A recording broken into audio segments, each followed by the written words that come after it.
Thank you for coming on to the channel. We have the incredible Ted Carr, who's one of the main leaders, especially for me, seeing his journey unfold, really inspiring. So many people give so much value in the health and now business. You're rocking it, Ted. Incredible. But your physique is one thing that people are really talking about right now. You talk about the three stages, the phases that you've been through, and I hope we can tap more into that because you've come from the triathlete skinny, and I've met you in person when you was very slim. I remember very clearly, and then you went on to the next phase, which was you saying like the average. You was getting in the gym, gaining weight, but probably too much, and then you went into now the next phase of, I would call it, you're a fitness model physique. It's really ripped.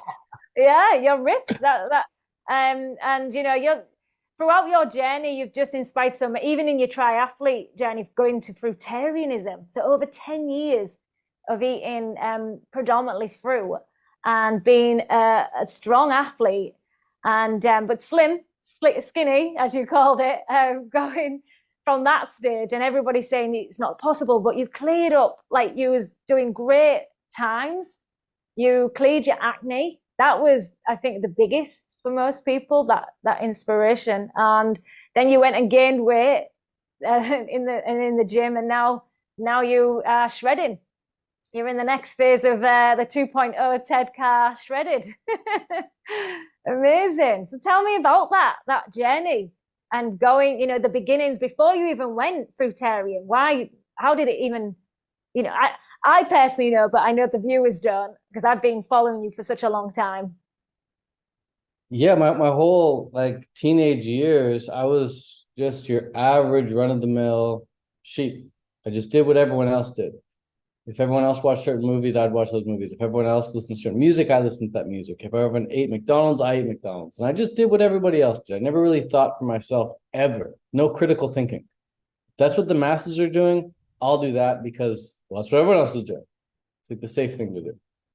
And whilst being a sheep, I ended up with a lot of health issues, one of which was severe acne. But look, at the time, I didn't think it was a health issue. I just thought this is what happens. You just get acne because I knew a lot of friends had acne. And so I had major acne, and I had such bad acne that I remember being in class, and we sit in rows in class, right? And I'd sit in the middle of the row, whatever, and someone would be behind me. And I remember I would have these zits on the back of my ear. And I remember just reaching back in class one day, sitting in my seat and just Oh no. and then I felt it go and I look back and I'm I could see it on the desk behind me. And other times I'd wear a white shirt to school, and then throughout the day I'd just be popping these zits, and I would get home from school and the back of my shirt would have all these red blood stains everywhere. Wow. So I had acne all over my back, all over my chest, all over my face. And thankfully I have some photos of that. And I remember also as soon as I discovered the link between diet and acne, I was okay, I finally found the root cause. It's diet. I'm going to take official before photos now of my back. So I took some official before photos, thank God. And then I went on this dietary journey of trying to cut out different foods to see what had an effect. And cutting out different foods had different effects. Cutting out gluten had an effect for sure. Cutting out dairy had an effect for sure. And my skin cleared up from that. But the real magic I thought was going to happen was when I went fully raw. And so I went fully raw vegan, cut out all cooked foods. I'm for sure, this is going to get rid of the acne once and for all. But the acne actually just remained, even though it's fully raw. I was what's going on? I'm fully raw. I'm not eating any cooked foods. Why is the acne still there? And then I realized, oh, it's because most of my diet is high fat, nuts and seeds and oils and avocados. And I've got to do the low fat because toxins live in fat cells. So when I cut out the fat and I went low fat raw vegan or fruitarian, the acne cleared up within 2 weeks. Boom. Wow. Because all the toxins had nowhere else to live. There's no fat cells for them to live into, or a lot less fat for them to live in. So acne cleared up. So I got before photos, and my before and afters are pretty nice. Yeah, definitely a big transformation. I laugh about it a minute ago, but really when you was going through that, even, and I have friends who suffer from acne, it's miserable. They're so embarrassed, and they don't even go, some of them don't go out. Some of my friends put so much foundation on that it's, it's sad to me. And I just know, like, it's just a simple, like, this is why I feel it needs to be shared, and it's still not shared enough. There's still a lot of people struggling and not realizing it's the diet, or realizing that, what the raw foods, and especially the fruits, can really help. And yeah, they're not happy. They're insecure. They don't want to go out. How did you have those feelings as well, where you felt insecure, low self-worth? Yeah, well, like I said, in high school, it's kind of embarrassing having like blood on my shirt and, popping zits and it landing behind me on the desk. But luckily, no, everyone else around me had acne too. Yeah. And so everyone had zits, everyone had acne, including my sister. It was just a very common thing in my neighborhood, I guess. But in the summertime, I would take my shirt off, and my uncle came over one time, I remember. And this is when I was starting to become very self-conscious of my acne. And he's like, "Oh, Ted, you have all these like," and I was waiting for him to say all these zits, all these acne. I was like embracing, like, "Oh crap, my uncle's gonna like make fun of me." He's like, "Oh, Ted, you have all these bug bites all over you." And I was like, "Yeah, these are bug bites." Yeah. He didn't know. But no, it wasn't that bad for me because because everyone around me had Yeah. acne. But the hard part was actually not having acne. The hard part was once I cleared my acne, I now identified as a vegan, and that was the hard part. That's when I started getting ostracized. That's when I started getting made Yeah. fun of. I remember there was a point when I was at the gym with my buddies, and I was like in the middle of a bench press set, and my friend was like spotting me for the bench press. And halfway through the set, someone came over and told him that I'm vegan. And instead of continuing to spot me, he's like, "Wait, you're vegan?" He's like, "Oh," he just like walked away. I was like, "I'm in the middle of my set, dude." Wow. So It's yeah, that was the hard part. Yeah. And then even going to like the fruitarianism, how was that? Well, by that point, I was already the weirdo for being vegan. So being Yeah. fruitarian was just like, I'm like, if I'm gonna be weird, like I'll be like super. You want to see weird? I'll show you freaking weird. I'm gonna be vegetarian. So I really embraced it. I liked it. And I'm like, the only reason I'm vegan in the first place is for the benefits, right? And if the benefits are superior when you're fruitarian, then go all the way, right? Mm, So I really got the benefits of fruitarian. And what's interesting is like when you go from standard North American diet to vegan, you do experience benefits. But when you go from fruitarian to vegan, there's no benefits. It's like all downsides. It's like yeah. symptom on symptom on symptom on symptom on symptom, right? It's Yeah. very interesting. It's like this trajectory. And so even now to this day, it's like right now I've been fruitarian for 100% fruitarian now for a couple of weeks, and I feel incredible. It's like if I go back to being vegan, I already know what that's going to be like. I'm not looking forward to that. I like walk by cafes, I look at like pictures on a menu of something, and I'm like, I already know how I'd feel after that. I already know the Mm, symptoms and side effects of that. I'm not interested. yeah. So I I there's no noticed. benefits to going back to like health wise to being vegan after you or whilst being fruitarian, unless the fruit situation absolutely sucks and you can't get enough calories, in which case it's like an emergency to go back to being vegan. Sure, but if you can make fruitarianism work because you're surrounded by really high quality fruit and get enough calories, Mm, there's no reason to be eating cooked vegan. yeah, because you did go back to for quite some time, didn't you, to cooked food, and you incorporate sometimes. Do you still have cooked food? Is that all depending on where you are and how how high quality, if there's high quality fruit? Yeah, so like I said, so for 10 years, I was 100% raw vegan fruitarian, like no cooked food. And after that 10-year period, but near the end of that 10-year period, or during that 10-year period, I also did triathlon, right? So I was using fruitarianism as a tool for my triathlon career. I was using it to be a better runner, swimmer, cyclist. When I quit triathlon, I realized that, okay, I don't really need to use this fruitarian diet anymore to get the athletic advantage in the sport. I'm not in the sport anymore. new sport I want to enter is the sport of bodybuilding, if you will, or lifting weights. I don't even know what to call it. Just getting big, becoming a vegan soldier or whatever, right? And I saw everyone in that space, and now I didn't see a single fruitarian. Everyone in that space was eating tofu and quinoa and all this cooked foods. And I had like restricted myself for 10 years from all that stuff. So I didn't know what vegan junk food was. I didn't know what vegan restaurants were like. And so I was like, you know what? I'm just going to do what the top jacked vegans are doing. They're eating high protein, they're eating tofu, they're eating all this stuff. So yeah, I made a public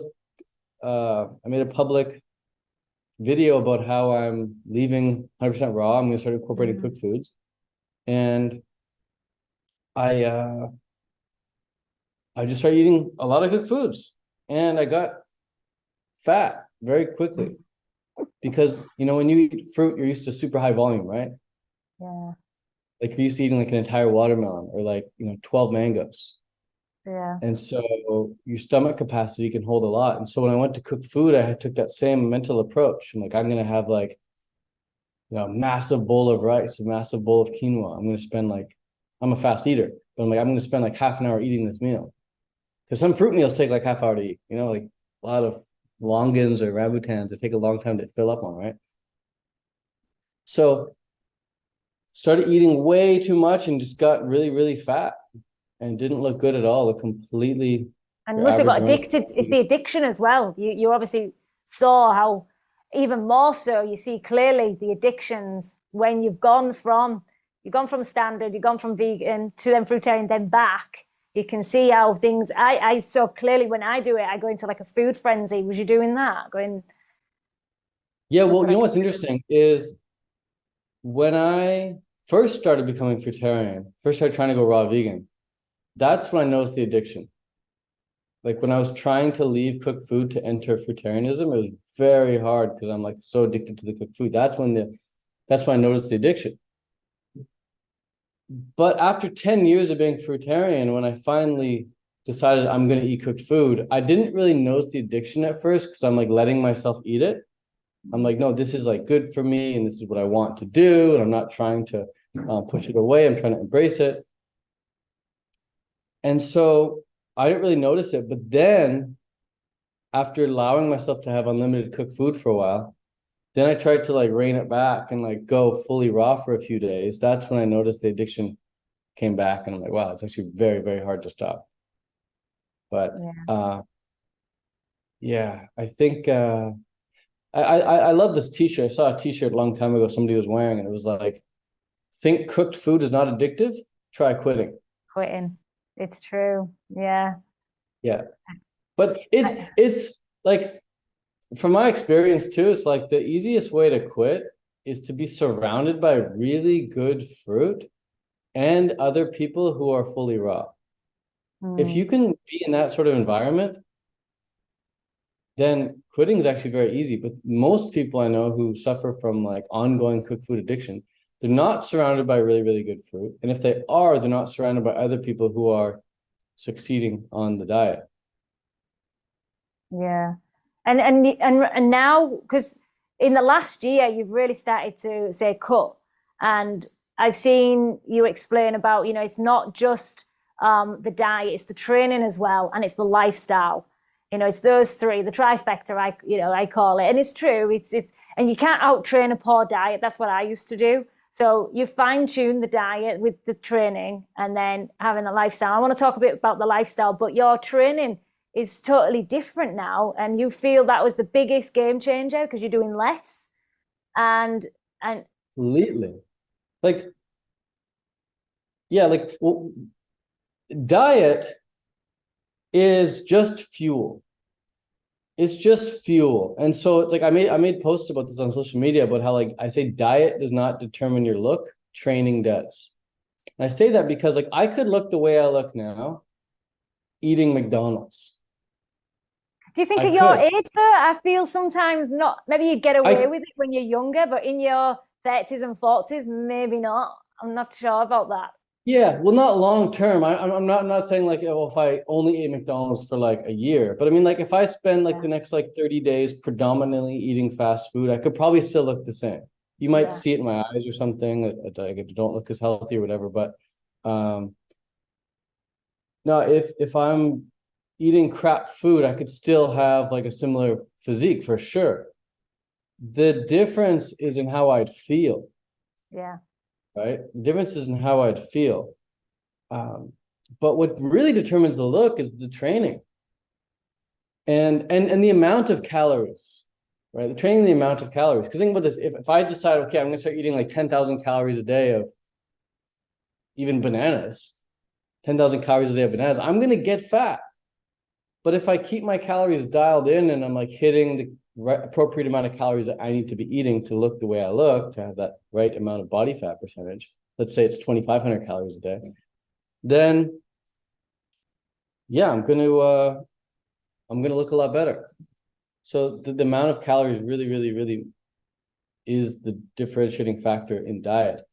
But the training, yeah, that's for me, that was like the biggest difference because my diet's pretty much stayed the same. My diet today versus my diet 10 years ago is almost identical. In fact, it is identical. Now, in the past 2 weeks, I've been fully raw.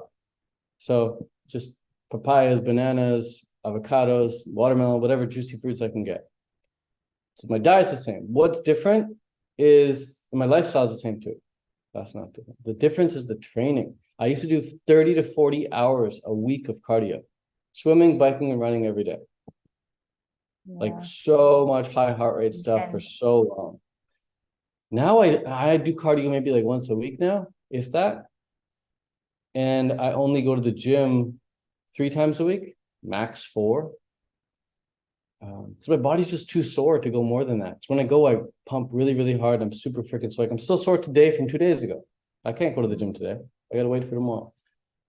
So my training is completely different. It's mostly heavy lifting and lots of recovery. The only other extracurricular activity I do is walking. I walk almost every day.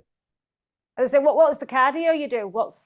Is it intensity, high intensity cardio once a week? I like my favorite form of cardio, and people, so I get this all the time. People say, oh, I hate doing cardio and I hate running on the treadmill at the gym and I hate doing the rowing machine, whatever. It's like, I would too if I didn't make it a game out of it. So when I do cardio, I make a game out of it, and I like to do time trials. So I like to be like, how fast can I do a 5K?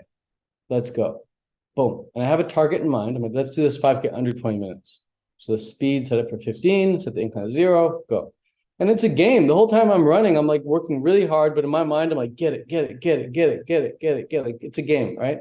But if I was just doing cardio for cardio's sake and just like setting them jogging, it's so boring. So I do time trial, 5K time trials on the treadmill, 5K time trials on the rowing machine.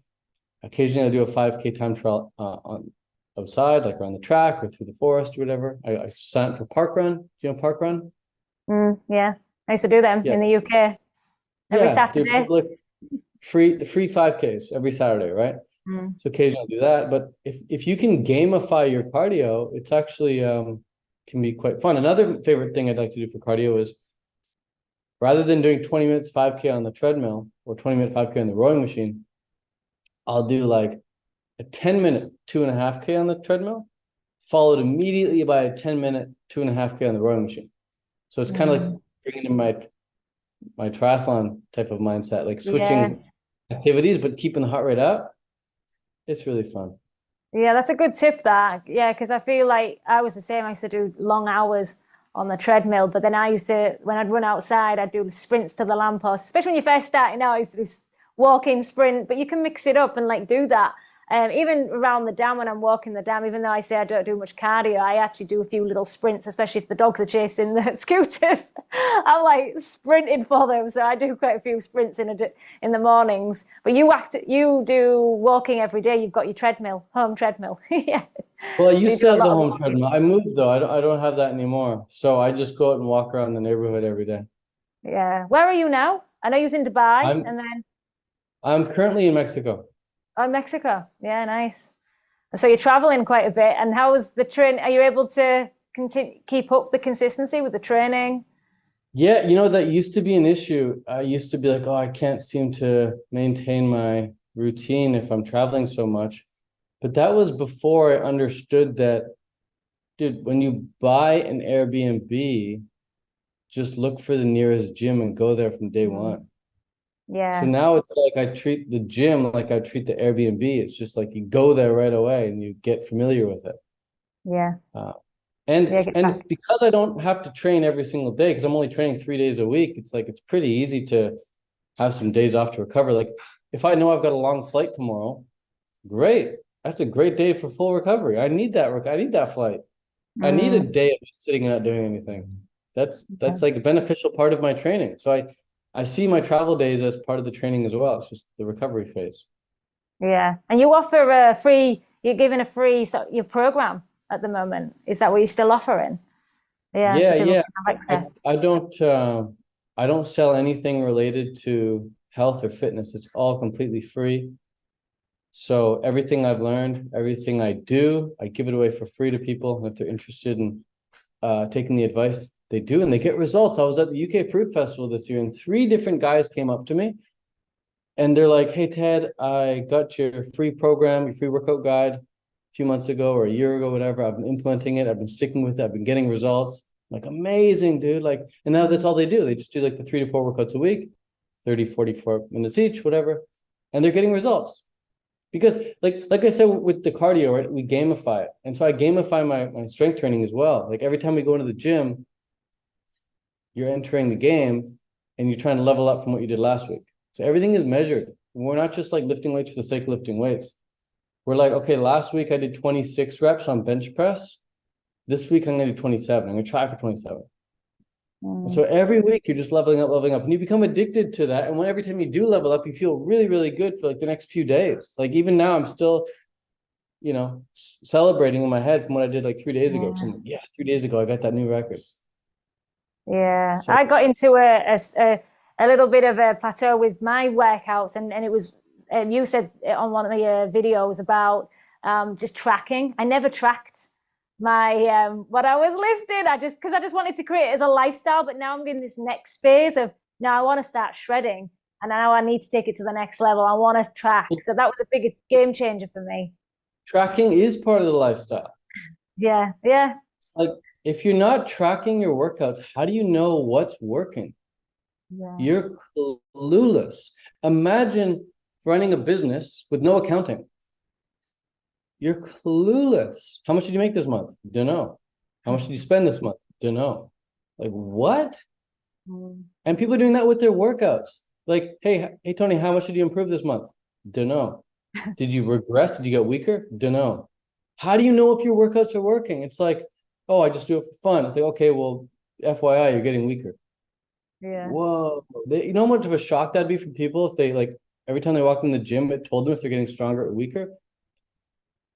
Most people would, probably be like, hey, you've actually stayed the exact same for the past 6 months, despite working pretty hard. That's me. I'm now looking at doing less because I'm doing about 5 or 6 sessions a week. And now I'm going to try the 3. And yeah, I'm going to get your. So is that your program for women as well? You can. Yeah, the only difference is if you're a woman, I just recommend doing more glute work, more legs and glutes. Yeah. Yeah. Like I'm not trying to build a big peach booty, but you might be. So yeah. It's every woman's, that's the one I work with my clients with. Yeah. Yeah, the only difference is I recommend you do more butt work and less upper body work. That's the only difference. I don't recommend cutting out all upper body work for sure. Women still think I would recommend they have some upper body. It's not nice to have like flabby chicken wings when you get older, right? Yeah. And almost every woman I see in their older years, guys too, they end up getting like these chicken wings here. Because there's no muscle. So it's just dead skin hanging there, flabby skin hanging there, fat, and because there's no muscle. Because when they were younger, they were too scared to build it. But if you're not going to build it, and your body's going to, okay, well, we're just going to sag the skin.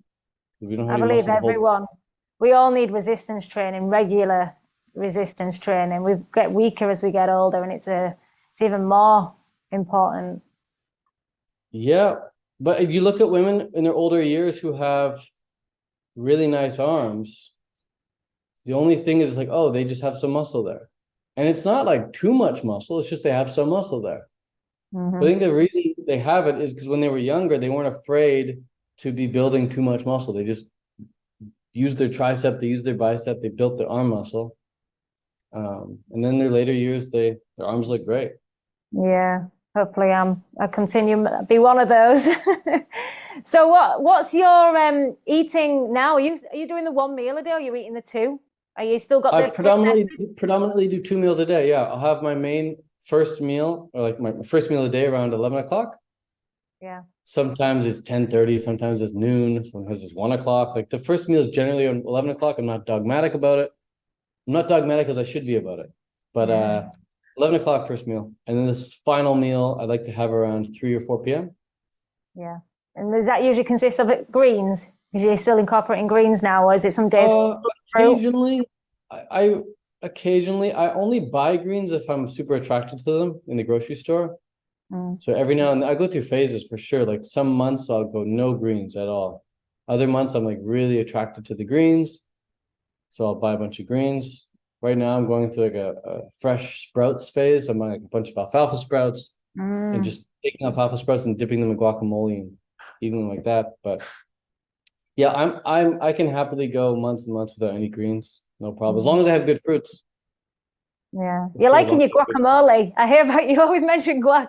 Well, how are you creating the guacamole? Are you just mushing it avocado or are you putting anything else in it? Yeah, there's two, definitely adding stuff to it. There's two, or I'll just happily have avocados. But yeah, guacamole is like my saving grace. I'm so glad I discovered that when I did. If I wasn't eating as much guacamole as I eat, I don't think I'd be fully raw. It keeps me raw for sure. Um, but to make guacamole, yeah, it's very simple. I'll either buy it pre-made because you can buy fresh pre-made stuff here in Mexico. People make it for you, or I'll just make it myself. And you just take a couple avocados, maybe three, put them into a bowl, add a little bit of lemon juice, you add a little bit of cumin. You could add if you're feeling naughty, you could add a little bit of salt, and then you could add again if you're feeling naughty. I don't like to do this, but like a little bit of onion or garlic. Not really my thing. And then you just chop it up, mash it up, chop, and keep spinning the Easy. bowl, chop, spin the bowl, chop, spin the bowl. And after a Delicious. while, after like a minute, you have this perfect chunky guacamole. And then you Yeah. take cucumbers, red peppers, or whatever you want. You just dip it in there and eat it. Yeah. And Done. holy basil. Oh, that's my new thing at the moment. Oh my goodness, I'm having it There on you go. everything. Yeah, Yeah. yeah. You just chop that up into small amounts and put it in there. Yeah. Love it. Yeah. Yeah. I'd keep Cool. it. I just have the lemon and the basil and you call it, do you call it basil? Basil? Basil. Basil. Yeah. So interesting the way differences.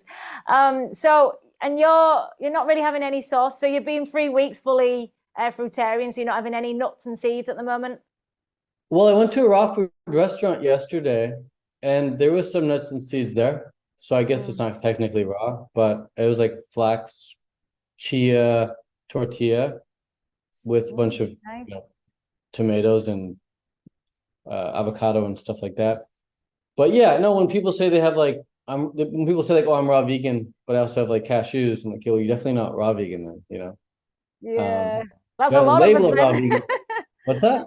That's a lot of us because even Jillian has cashews. I have it at times. Yeah, no, they're definitely not raw. They're I if know. I never you come to my house, you follow me around for the past 10 years, you won't find any cashews in my house ever. I never buy that shit. If it's Yeah. in the occasional raw food restaurant, okay, I'll have it. Not gonna make a big deal about it, but I like to avoid that for sure.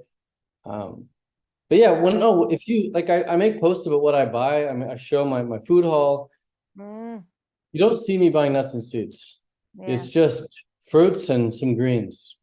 Yeah. And I so like the way you I've say been simplicity in the meal and keep it, a few ingredients, but variety over time. It's something I've embodied over the years, over oh the for 4 years. sure, Yeah. 100%.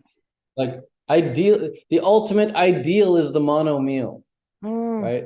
And if yeah. you can't get the mono meal, then I think they call it a stereo meal, where it's Oh, two foods. never read of Um, that.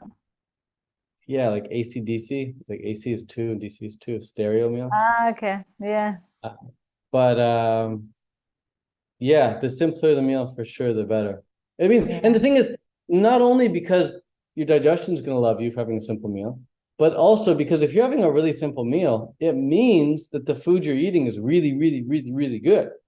Mm. Like I had the best papaya of my life yesterday. I cut it open. I'm like, well, this is absolutely incredible. The last thing on my mind is like, oh, what can I mix with it? Yeah. I would never think that ever. You cut into a really good honeydew, you're just like mouthgasm. You're not like, oh, let me blend this up with some mint and watermelon and some mango. Mm. No, you're just gonna eat the. In fact, it's considered like blasphemy to blend up a really, really good mango. You just eat the Mm. mango. You don't blend it up. Eat Yeah, you it. spoil it. Yeah. Yeah. If it's a good quality. But not everyone gets good quality and it's a little challenging at times, but that's where you adapt, that you adjust to what is available. Yeah, good quality is so key. It's like that with It, anything in life. I could tell you, oh, uh you should start an online business and you should get a laptop. And you're like, okay, and you go get a crappy laptop, and you're like, Ted, this is really hard. I'm like, yeah, it is hard because you have a crappy laptop. Mhm. If you had a really good laptop, it'd be a lot easier. You'd really good fruit, it'd be a lot easier. Yeah. So And quality is definitely important. And for those that don't have the best quality, what are your other options? You know, obviously you try to go with what's in season. Is that where you tend towards more of the Well, cooked foods? saying you don't have quality is can be a blanket excuse. Can Mm. be like, oh, don't have quality, give me the cooked food. Where's the cooked food at? It's like, Mm. whoa. Let me go shopping with you and be like, Right. hey, look, you see these medjool dates? These are actually like 10 out of 10, really, really good dates. You should spend $100 on these and load up on these. And you see those mangoes over there? Yeah, they're not ripe right now, which is why they probably taste like crap. But if you buy them now and you let them sit for like 8 days, they're going to be the best mangoes you've ever had. So you actually do have the best dates and the best mangoes. You just don't know it. So Hmm. a lot of people, they don't even know how to pick quality if they have it. They don't even know quality if it's in front of them. Or like avocados. Like some people, they see green avocados and they think, oh, those avocados are gross. I'm like, that just means you have to buy them, let them ripen up. But they don't know that. So they're like, oh, there's no good fruit here. Give me some cooked food. So cooked food is like, it should be, in my opinion, like a backup in case you truly cannot get good fruit. And the best cooked food to have, in my opinion, is cooked fruit.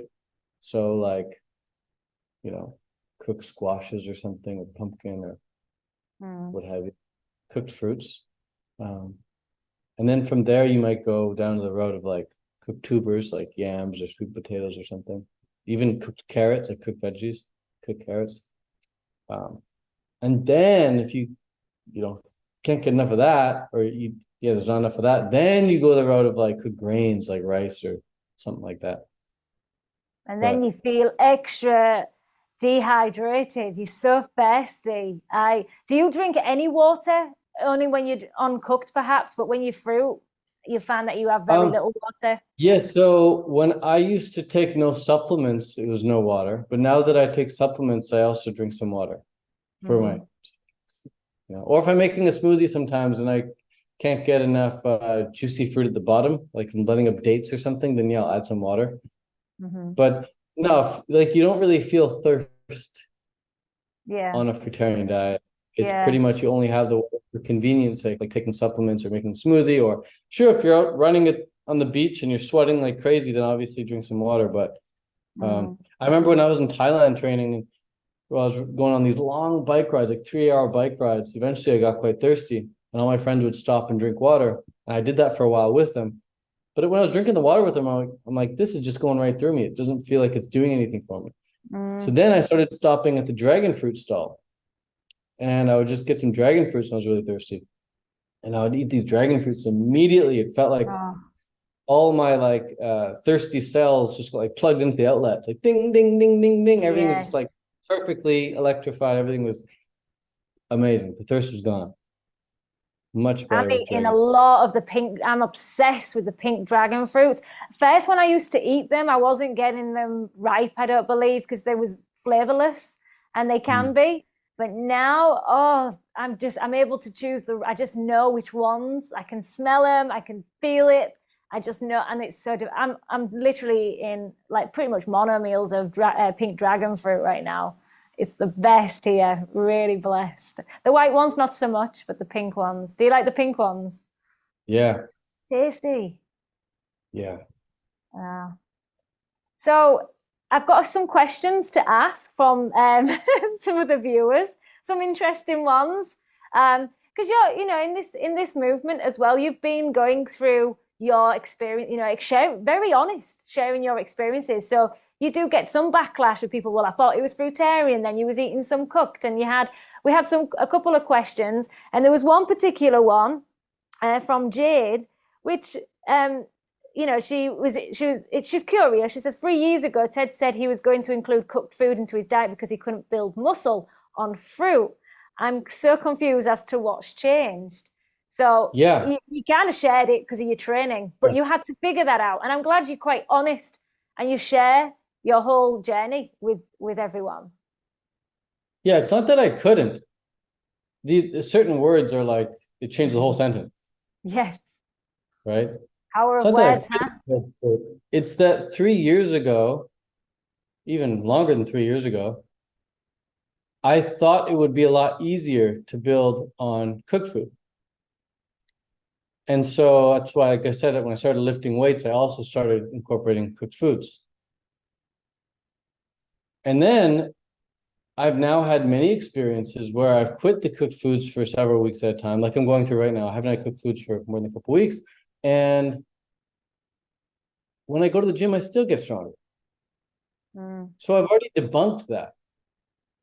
It's like all you have to do to prove that you can build muscle on fruit is go to the gym on day one on a fruit diet, max out on your bicep curls for 15 reps, wait 3 or 4 days, keep eating fruit for that 3 or 4 day period, go back to the gym on day 4 now, do that same set of bicep curls again and try for 16 reps. If you can get that 16th rep that you couldn't got 4 days ago, you just built muscle on fruit. It's like mic drop, done. It's like we've just debunked it right there. And you can do it with any muscle group, whether it's your shoulders, your chest, your back, your legs, your calves, your abs, anything. Pick a muscle. You can hit it hard one day, wait 3 or 4 days later, hit it hard again. And whether you're eating McDonald's or you're eating cooked vegan or you're eating raw vegan, the muscle will, as long as you're getting enough calories, the muscle will get stronger. I'm the same. I have a high fruit and I've been doing 3 days fully. Well, pretty much high fruit over the years, 4 years, and the last 3 days fully fruit. I pretty much 5 or 6 days a week, all fruit days, and then I'll have the evening, usually a salad on the other 2 days. Fab. So Winnie's asked, I've heard several people talk about the physical difference between men and women in relation to exercise and food. Is it possible for a woman plus 45 to build muscle when she only eats fruit? Revert back to what I said 3 minutes ago about the day one bicep curl to the day 4 bicep curl. That is universally applicable. The one thing to keep in mind there is like if you do not get, like if you fail that test and you do 15 reps on day one and then day 4 you end up only doing 14 or only you maintain 15, then you have to ask yourself why did I not get stronger? And there could be several reasons for that. Number one, maybe you had like horrible sleep for the past few days, so your nervous system is shot. Maybe you've been dramatically under eating calories, so you're in a massive deficit, in which case it's incredibly hard to get stronger in a deficit. Or maybe your technique is different. Maybe on the first day you were doing a lot of swinging, and then on the fourth day you were much more strict form, right? So there's like various reasons why you wouldn't pass that test. But anyone under like my supervision would pass that test because I'd make sure that they use proper technique. I'd make sure they're eating enough calories. I'd make sure they're getting enough rest. And so it's like if you can pass that test, doesn't matter if you're an 89-year-old grandma from Venezuela or you're a 14-year-old from San Diego, you're gonna pass that test. Yeah, and there's a lot of variables. That's why you need to track and have this awareness.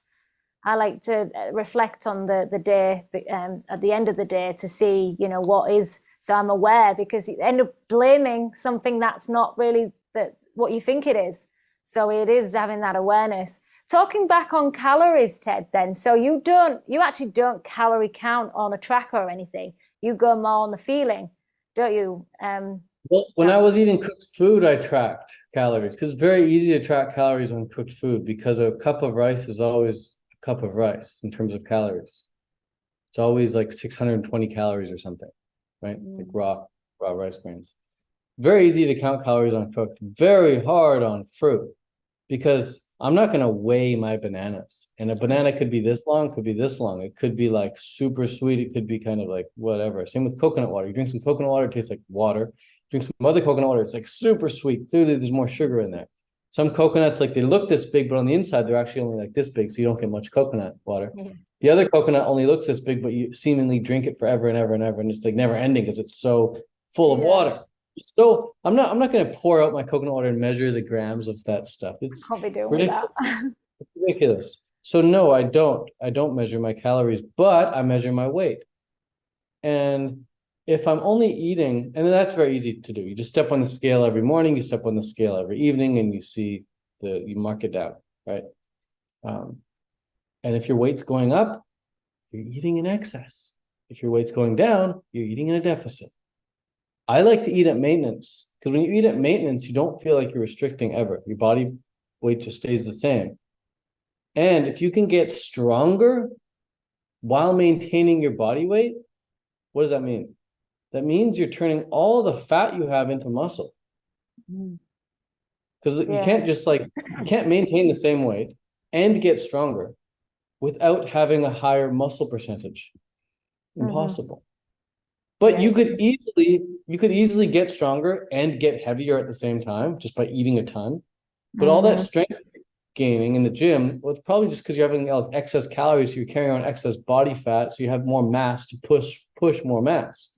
So I like to stay at maintenance, keep my body weight at the exact same. Like right now, I've been maintaining 155 pounds.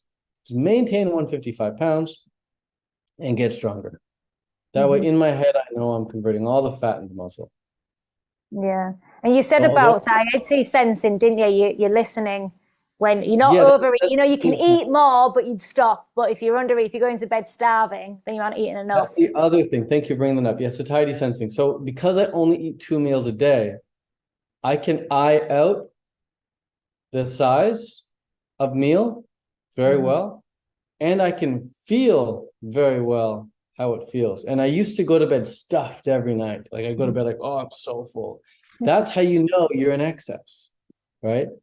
And then we all know what going to bed hungry feels like. So that's probably going to bed in a deficit. So I like to go to bed what I call on the razor's edge, where it's like I'm laying in bed. If I think about eating 4 or 5 bananas, I could eat 4 or 5 bananas right now, no problem. But do I need to? No, totally fine. I go to bed right now, no problem.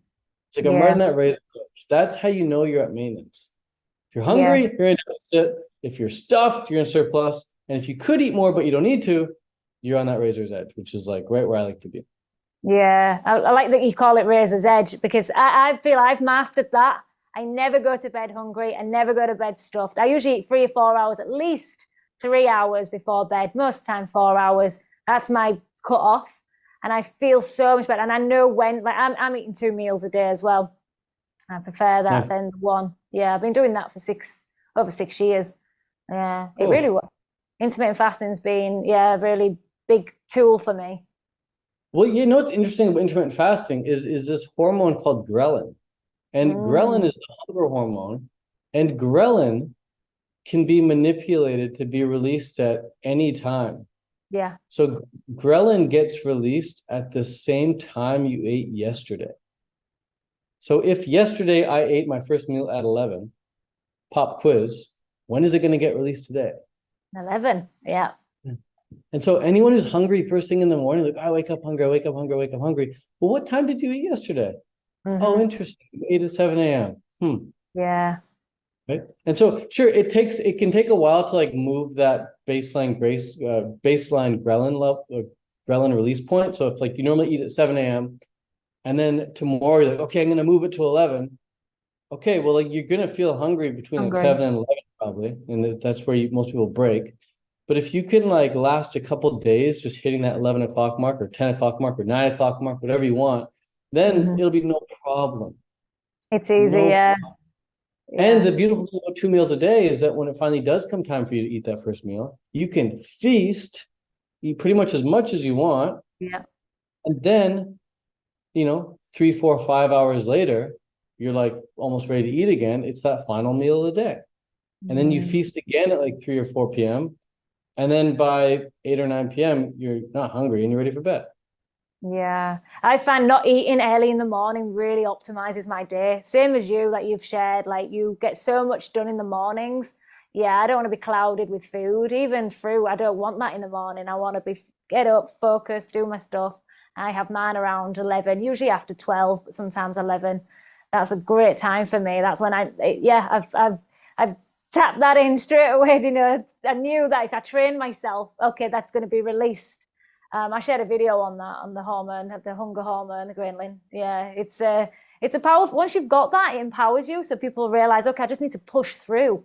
Once you've got this knowledge, it becomes easier. Like I say, everything's awareness. Once you've got the knowledge, you can then safely say, oh, I can push through that, and I'll be able to. In a few days, it's going to become easy. Yeah.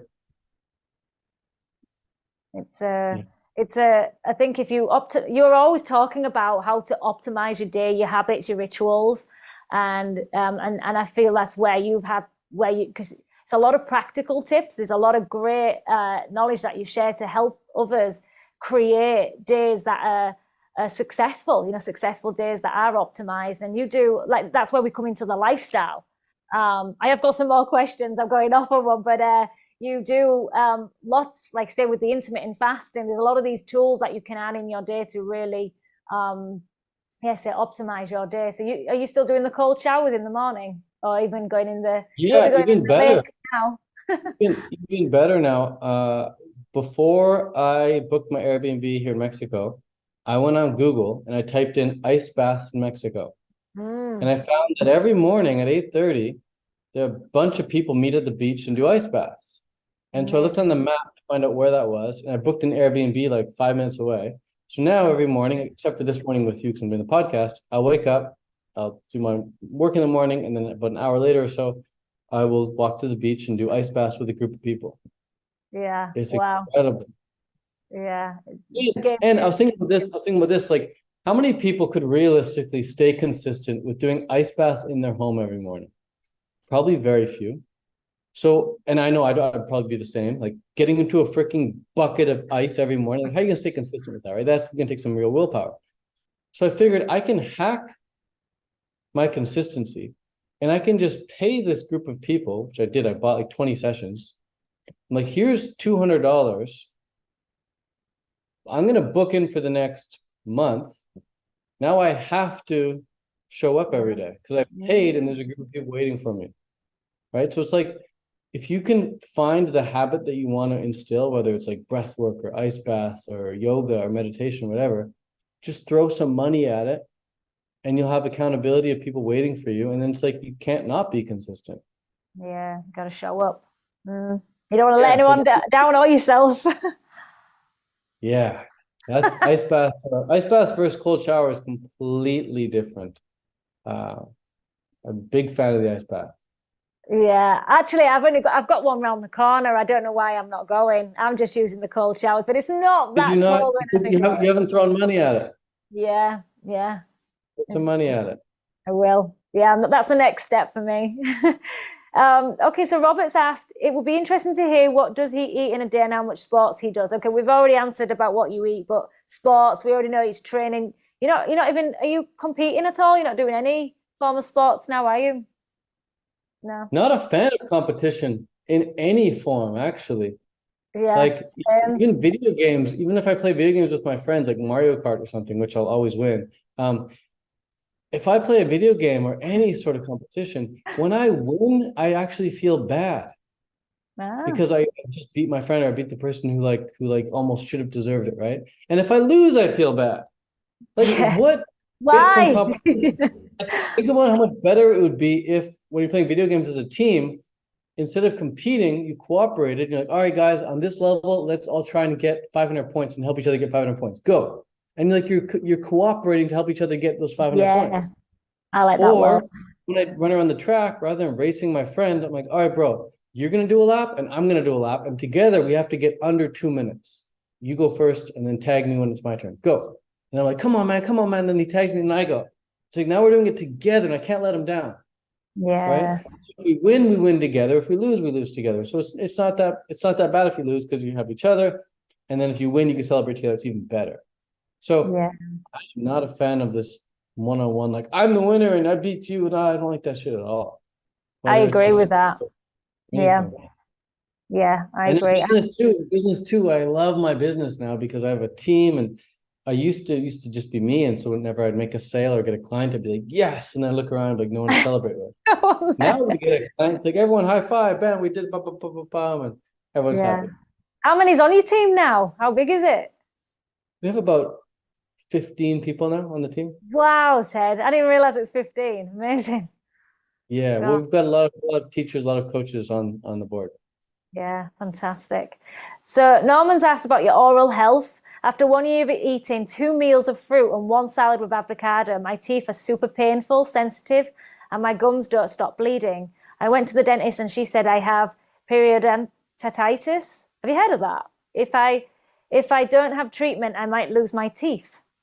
Have you heard of that before? Because I've never I've struggled with sensitive. Only uh, sometimes if I'm going on the fruit cleanses, but rarely do I have any sensitivity.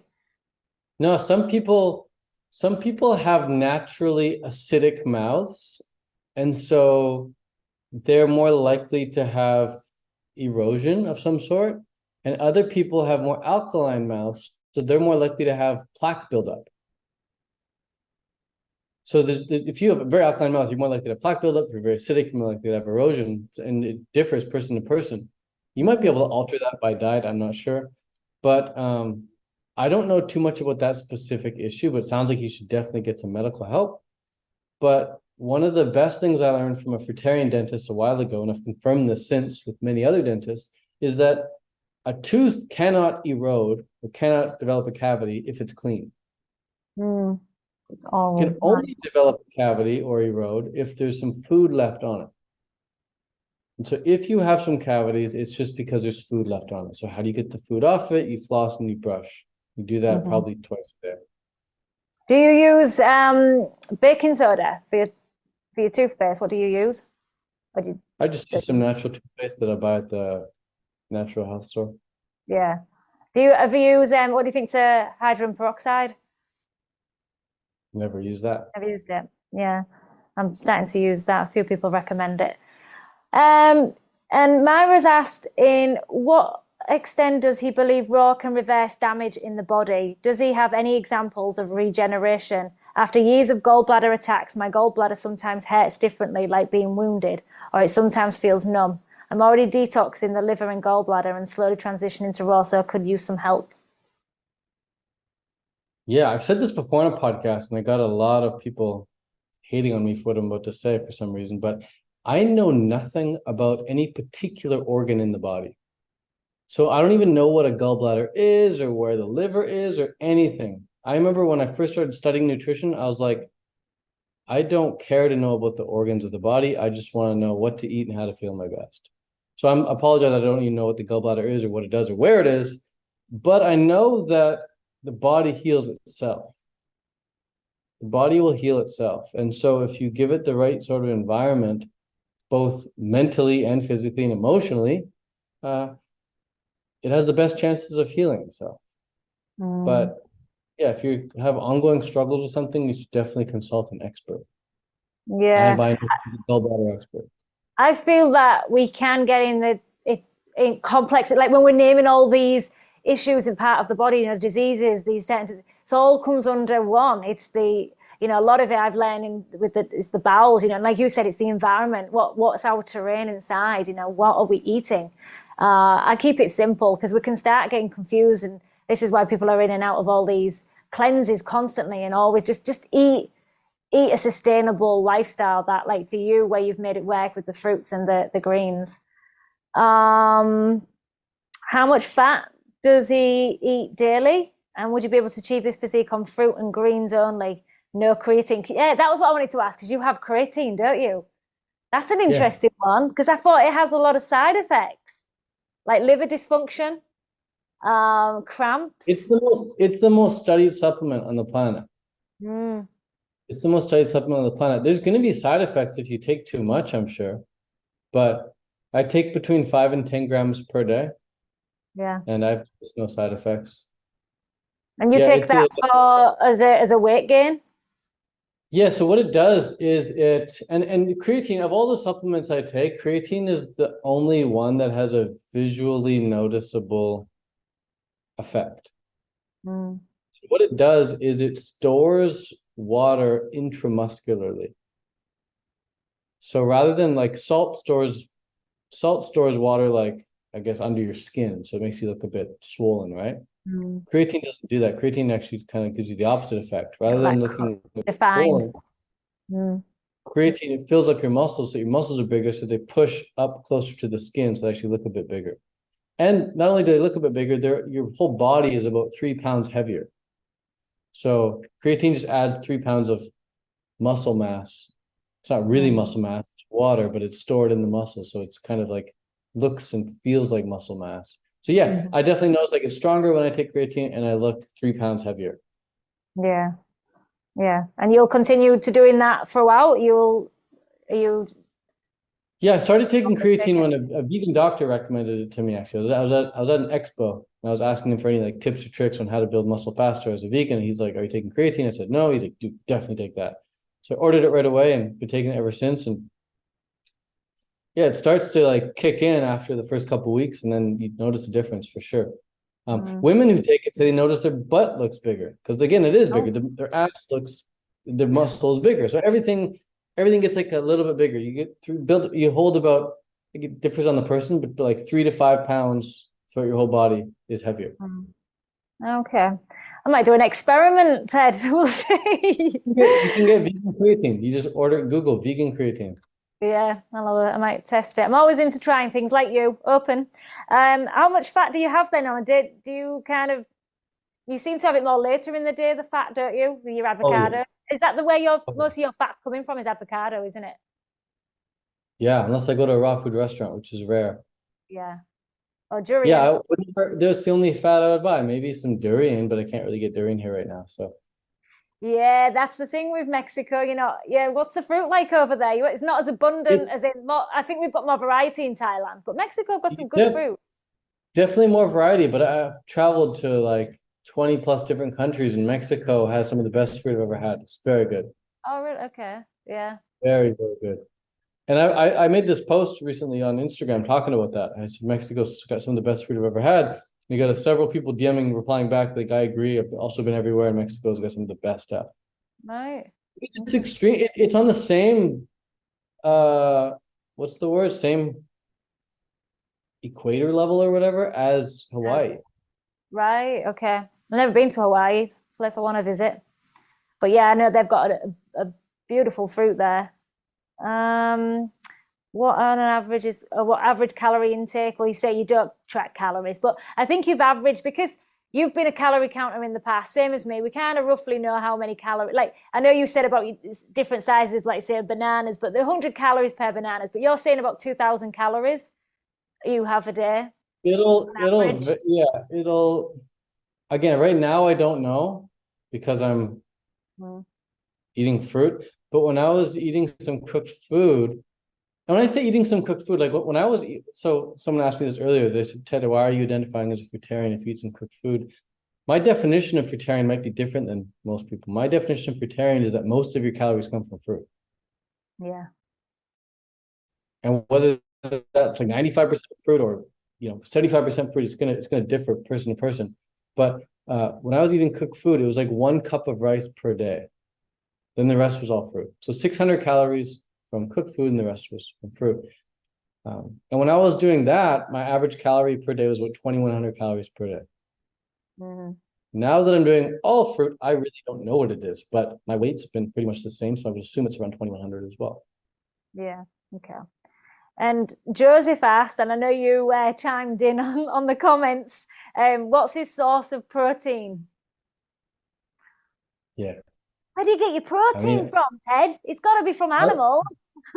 that's the one question that I think it's best to turn back on the person who's asking it and be like, hey, you tell me what my source of protein is. Here's everything I eat. Mhm. Now that you know everything I eat, you tell me. I'm eating papaya. I'm eating bananas. I'm eating mangoes. I'm eating melons. I'm eating some avocado. I'm eating mamey sapote. I'm having oranges. That's grapes.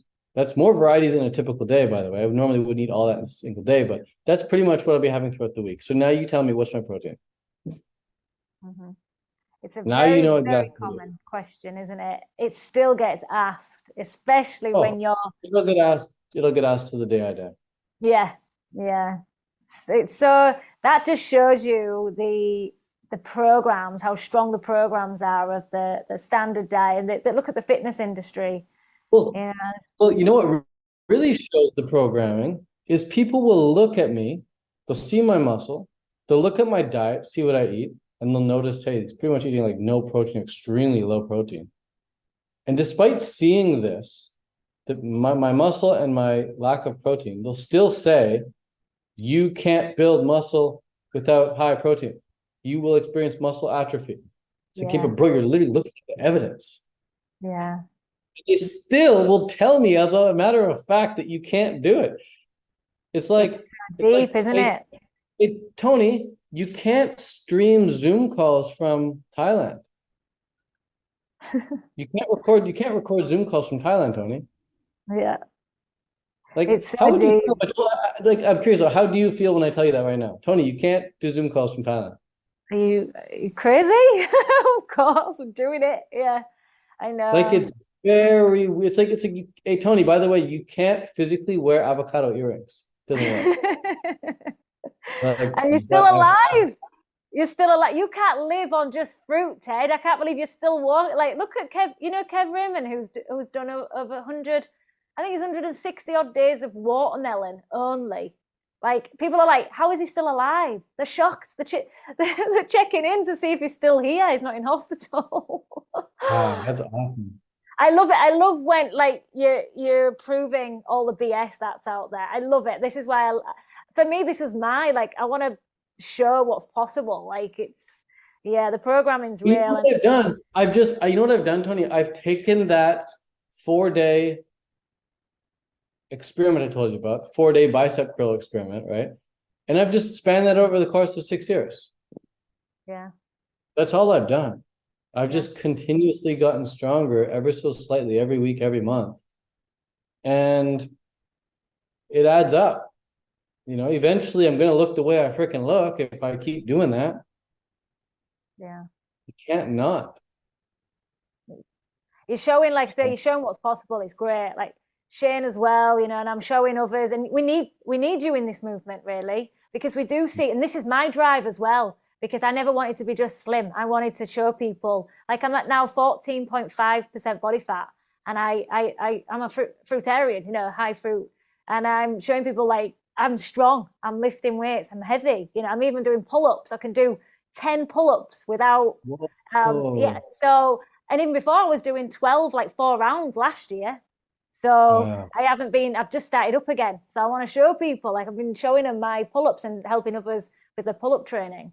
So Cool. it's a great, yeah, it gives you that motivation to show people, you know, and I don't want to be this weak, you know, skinny, frail, raw vegan. What most people think, you know, they do still have that in their minds. And I want to be the person, you know, they're still not, well, actually, no, the more you look into the raw vegan, this is why I love Gillian Berry. She's interviewing and showing others how many there is in this movement. There's loads of us, you know, and it shows that it ain't just a few. People just think it's just a few, you know, because sadly, in where you are, like I'm starting to reach out to more raw vegans here because I've isolated myself a little bit in my little bubble, but I want to start reaching out offline. That's why I'm offering the retreats now, so I can meet more, Cool.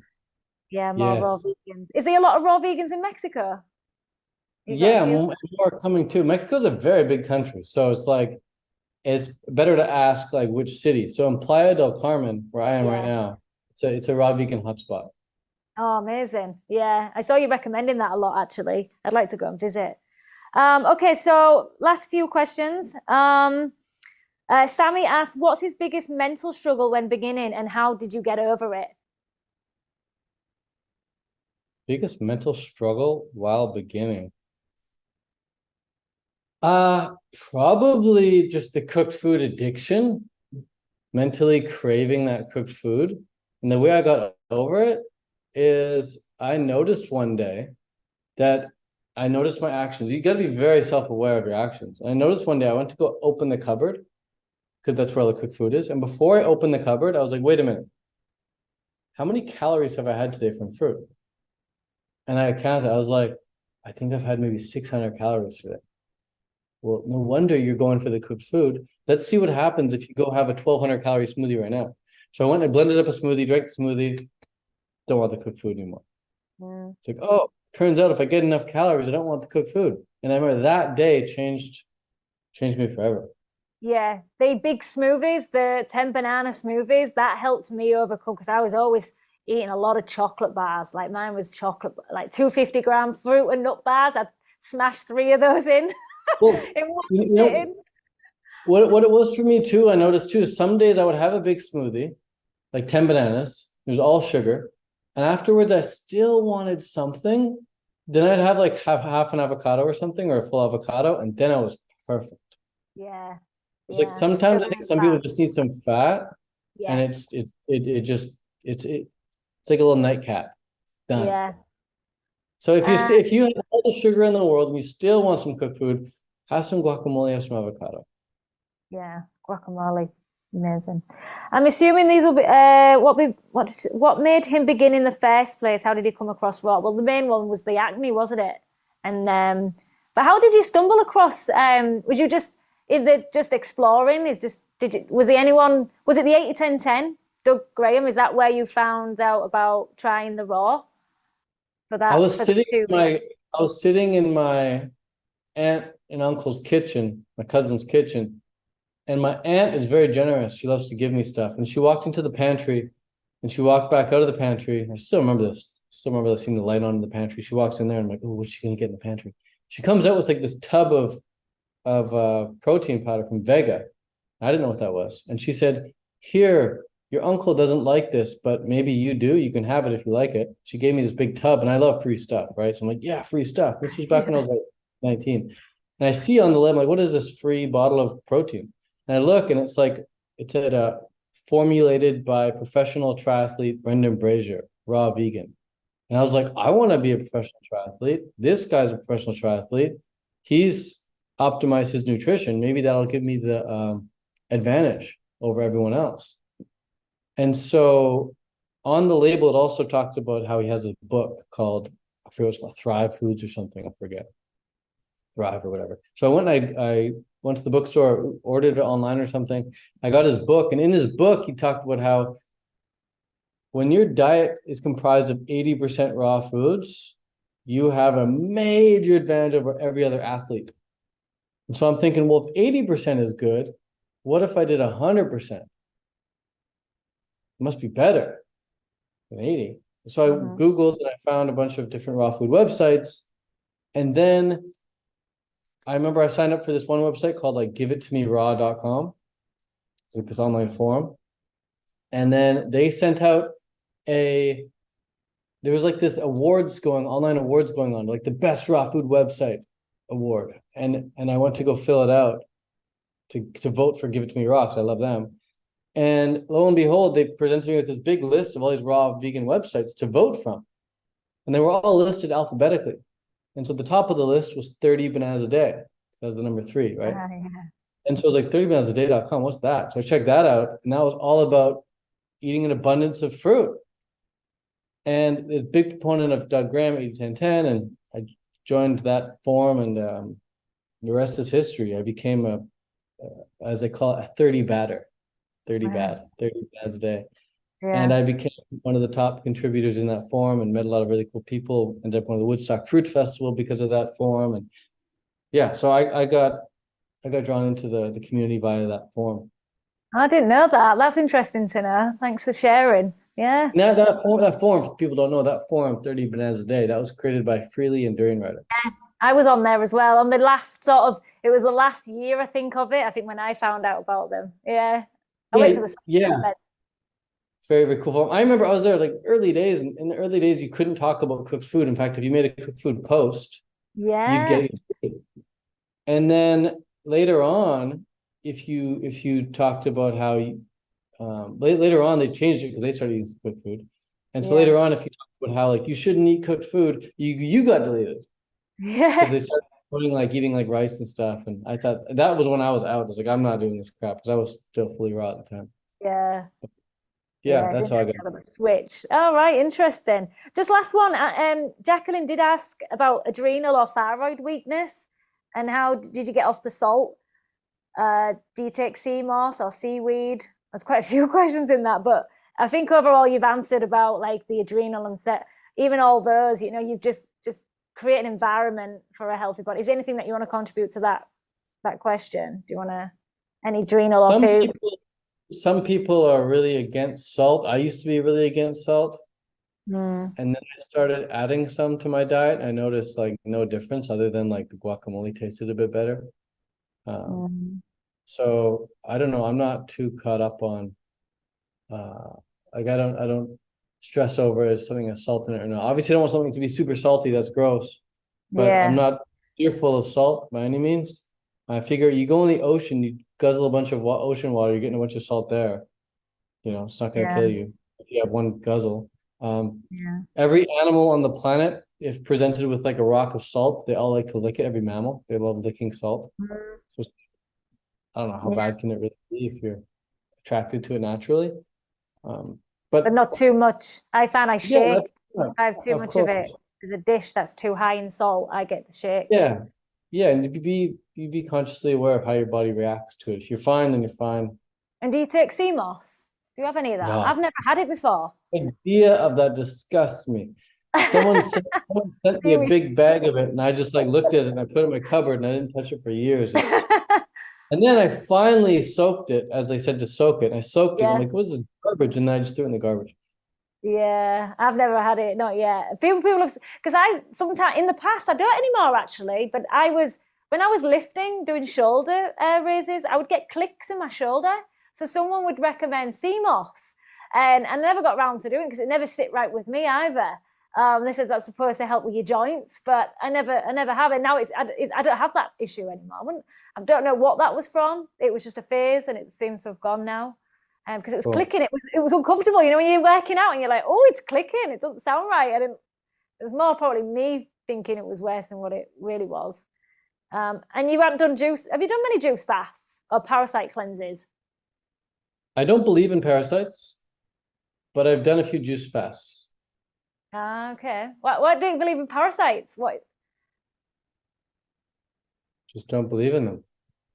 Like I Yeah. think a lot of people believe everyone is parasites, everyone has to do this cleanse, and here use my affiliate link and get this, and make sure you got to buy this extra supplement to make sure that parasite's out. And if you don't do it for 7 days and you don't do it this, then it's wrong. And you sign up for my program, I'll coach you through the parasite cleanse. It's like all that, those like paid solutions can be prevented if you just don't believe in the problem. I just don't believe in the problem. I don't believe there are parasites. I believe that your body will naturally rid itself of whatever it needs to rid itself from when you're eating a clean fruit diet. I love that. Like, Yeah. Again, it's back down to just having a clean diet, eating what we're, yeah, species specific diet. yeah, but I've done 21 days, 22 days on just coconut water. I've done Mm. several like 3 or 4 day just orange juice feasts. I've done 10 plus days on just melons. I've done, a few days on just apples. I've done many 36-hour juice flushes, prune juice, apple juice, just until basically drinking until I have liquid diarrhea. Um, Yeah. I'm not a big fan of juice feasts because every time I do a juice feast, I get liquid diarrhea. So I'd rather just have smoothies or eat fruit. I like Yeah. juice a lot. I'm a big fan of juice. If someone were to, and I'm gonna start getting this delivered regularly, but if someone were to make me a liter of juice every morning, I would happily have it for breakfast around 11. Happily, I would happily drink juice every day, but I don't want to drink juice at the exclusion of other foods for a prolonged period of time to the point where I get diarrhea. That's Mm. not fun for me at all. My butt starts to burn from Yeah. not Yeah. fun. I think because you've mastered your diet, I think people want these quick fixes, and sometimes they can be effective in some. Yeah, I'm for them, but it's when we keep staying on them. So why did you go on them before? What was the reasons for the cleanses before? Oh, I ate shit for 18 years of my life, right? The first 18 years was absolute garbage. And hmm so when I was vegetarian for those 10 years, I was like, I'm gonna devote periods of time to officially flushing, cleansing, cleaning house, stuff that never got cleaned before. I've also done several water fasts. I've done a 10-day water fast, 7-day water fast, 8-day water fast, like a lot of water fasts. And whilst doing water fasts, I would do enemas just to really get out everything I could possibly get out. So I feel like I've cleaned, and since doing all those cleanses, I haven't added in any garbage. I don't eat KFC or McDonald's or anything that I want to get rid of. Like the worst thing I'd probably have eaten since then is like maybe like in Thailand, I accidentally, because the guy lied to me, I ate some deep fried durian chips. Oh, I just thought they were like dried with maybe like some oil or something, and they were like extra tasty, but turns out they were like deep fried in oil. And that's probably like the dirtiest thing I've had as a vegan. But since then, I've already done more flushes too. you've done it. Yeah. You've done it all. Yeah, you've cleaned out. But some people like they have OCD about like clean house and clean car and clean kitchen. They're like extra scrubbing every little nook and cranny. They have like OCD with their hands. So they're also internally got OCD about like making sure every nook and cranny of their intestines is like sparkling. And I'm like, if I'm eating papaya and orange juice, man, I'm good. Yeah, it's the consistency. As long as it's sustainable, I feel like people keep slipping up and going to the cleanses and then using that cleanse to then go back to all they used to eat, and they're just yo-yoing and they're in the cycle. That it's quite a vicious cycle, isn't it? This is why I'm a big fan of putting a lot of emphasis on my performance in the gym, because now I'm not obsessing over something subjective. Like, am I clean? I'm obsessing over something objective. Am I getting stronger or faster? Yes or no? Show me the numbers. And it's like, and this actually prevents me from being obsessed with like how I look as well, having like crazy body dysmorphia. Some people are like so obsessed with how they look, constantly checking themselves out. I'm like, hey, here's how I look, but I care more about what's going to happen in the gym today. Am I going to get stronger or not? I put it all on the line on my performance, not how I look and not how I think my internal cleanliness is. Yeah. You know, so being like performance focused, I think, is a really healthy thing. It is. And it keeps you on. It keeps you on it rather than yo-yoing. Yeah, you can't be doing cleanses if you're trying to hit a fast 5K, you know? Yeah. And you can't be overeating if you're trying to get a pull-up record, because you need to be just the right weight to get that pull-up record. So being performance focused has actually been like very beneficial, because it prevents me from eating stupid crap. It prevents me from going down these cleansing rabbit holes. Sure, everyone's different. Some people might need to do a proper cleanse if they're seriously sick. Yeah. But most people, I think, are more so seriously sick in the head, and they're just obsessed with cleansing something that's probably already clean enough to perform well. Yeah. But it's all opinion at the end of the day. I'm just saying how I roll. Yeah. Well, thank you for that. I could talk forever. Gosh. Thanks so much, Ted. I could go on. Let's end with just any non-negotiables for your successful day, because like I say, you're all about optimizing your day, your health, your business. If you can give me a few, like in business and in health, like just non-negotiables for you, that like for me, my non-negotiables are my ritual. I have my power hour in the morning. I read, I meditate, I move my body, I go to the gym. They're my 3 non-negotiables. What are yours? Yeah, good question. Well, you should have these for every area of your life: business, health, fitness, lifestyle. I'll give you 3 lifestyle ones though, but I have them for every area of my life. The lifestyle ones are bedtime. Like 9 p.m. is like, absolutely don't want to go past 9 p.m. Ideally 8 p.m. Last night hit 8 p.m. I think it was 8:30 actually. So 9 p.m. is like absolute cutoff, non-negotiable. Don't want to go to bed past 9 p.m. On the rare occasion I have to travel or something, or it's like New Year's or something, okay, maybe, but I'm like very hesitant to go past 9 p.m. It's just, Why? there's no, Why not? Why not about 10? What's the ROI? Like, how am I getting a better return on my investment from 9 p.m. to 10 p.m. than I could get from 5 a.m. to 6 a.m.? I'd rather wake up an hour earlier. If you want to be an extra hour busy, go for it. Pick the time of day that works best for you. For me, my non-negotiable is that 9 p.m. cutoff because I know I'm more productive in the morning. Yeah. So that's number one is a bedtime cutoff time, non-negotiable. And another one is having written out my MIT, my most important thing, for the following day. I plan tomorrow today. Do you just have So one? I have three. I have three it MITs. depends. Sometimes I've got 5, sometimes I got 10, sometimes I got 1, but I definitely circle the one. What's the Yeah, most important thing? important. Definitely get clear on that. And then the other one is just listening to my future vision. Like I have a MP3 and I have headphones that I press play and listen to the future vision of my ideal life. That's And that cool. way, as you're falling to sleep, you're being reminded of the future vision that you're building. Yeah, it is. If you stick to those 3 non-negotiables, wow, it completely changes the game. Because most people have no awareness of their bedtime. They'll push it to as late as they could possibly go, and they go to bed just when they're tired. But 90% of the time, I go to bed before I'm tired. I go to bed just when it's time to go to bed, Mm-hmm. not Yeah. because I'm tired. And then most people wake up and they wing it. They don't even know what they're doing throughout the day. They just wake up Yeah. and they're like, oh, I hope today is successful. I hope today is productive. They don't even know what to do because they didn't think about the day before. And then the future vision one is most people have no idea what they're working towards in general in life. No idea. Yeah. A big game changer when you can, if you have something, rituals in place. I call them the Yeah. bookends of the day. I master my bookends of the day. Everything else just falls nicely in the day then. Sweet. Yeah. Sweet. Amazing, Ted. So much value. Thank you so much. Could you say along with me, be, feel, and stay rawlicious? I always end my calls with those because you are rawlicious, Ted. So you may as well say it with me. So we say be, feel, stay rawlicious together. Are you ready? Let's do it. After 3, 1, 2, 3, be, Feel feel, stay rawlicious. delicious. And you can do a little kiss. Thank you so much, Ted. Amazing. Really appreciate you. Thank you. Cheers, Tony.